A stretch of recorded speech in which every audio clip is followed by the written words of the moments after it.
గంజాయి బ్యాచ్ తో SI కానిస్టేబుల్ల దోస్తార్.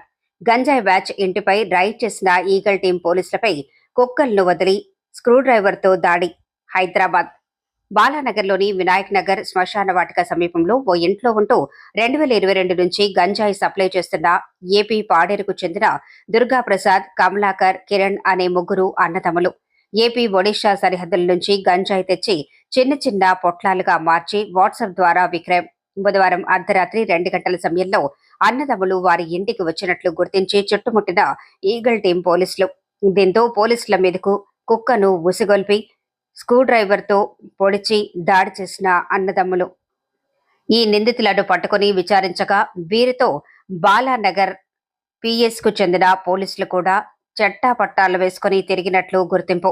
Eagle team దాడి చేసే కంటే కొన్ని గంటల ముందే నిందితుల ఇంటికి పోలీసులు వచ్చి పార్టీ చేసుకున్నట్లు మంగళవారం జరిగిన పార్టీలో ఎస్ఐ కానిస్టేబుల్ పాల్గొన్నట్లు గుర్తింపు. సదరు ఎస్ఐ 2 రోజుల క్రితమే బాలానగర్ పిఎస్ నుంచి బదిలీ. ఎస్ఐ కానిస్టేబుల్ల ప్రైవేటు పార్టీలకు మద్యం క్యాటరింగ్ సరఫరా చేసే నిందితులు. దీంతో నిందితులతో కుమ్మక్కై తనిఖీలకు ఎవరొచ్చినా ముందే సమాచారం ఇచ్చే పోలీసులు.